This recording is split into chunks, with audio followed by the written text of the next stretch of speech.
Hey, Joe here talking about the Studio Live. In one of my recent videos where I talked about the different EQs inside of the Studio Live, one of the comments was, I really hate that when I change which EQ I'm using, I lose the settings.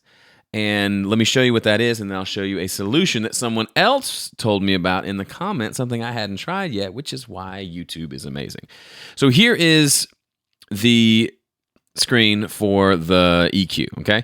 So let's say we're in here and we say, yeah, we're going to turn this sucker down. Oh, whoops, hang on. We're going to turn it down here, and then we're going to go over here, and we're going to boost that up real nice. Okay, well, you know what? Let me see what it sounds like on the vintage EQ. And you switch over to the vintage, and you do your thing, and you say, no, I like the standard better. So you go back to standard, and womp womp, it's all flat again.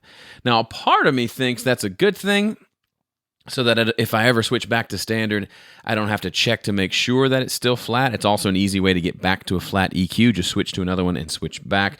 I kind of like that just for the sake of being able to go back to zero. Sometimes you just need to go back to zero and start over, right? But when you're wanting to switch between the two and hear the differences, here's how you do that. There's a magical A-B button that I was unaware existed. Well, I saw it, I just wasn't quite sure what it does. You'll notice when you look at the button, it says EQ and dynamics. So you can use this for both EQ settings and compressor settings, even gate settings, I guess, because it says dynamics. Now, the way this works, let's say we got our first EQ here, and we go in and we say we're going to boost, let's cut the mid-range. Let's say it's like a drum track.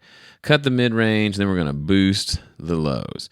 And then we think, okay, now I want to do the same thing on the vintage EQ and just see how it sounds. So the first thing we're going to do is we're going to click the A-B button. Boom. You'll see it lights up. You'll also see in the corner it says, you'll see that Alt-A-B on. It says on and off like that. Off, on, off, on. Okay. So I have it set. I've hit the button. And you'll notice it switched back to flat. So now I can switch over to the vintage EQ, and I can come in here, and I can say, all right, there's that mid-range. Let's do a cut there, and then let's do a boost over here, and then obviously let's turn on the EQ. Now we can listen to that, and we can say, okay, what's that sound like compared to the other one? Hit that button, and boom, we're back to that EQ. And then we're not sure, we can just keep hitting the button and go back and forth and back and forth. So you can see how that's a pretty useful tool, especially if you're needing to figure out something on the fly and you want to just check a few different settings, or even if it's just for educational purposes. What does this compressor sound like with pretty similar settings to this other compressor? We've got almost the same settings, the same amount of compression. What's the difference in tone when we switch back and forth? You can do that all on the board.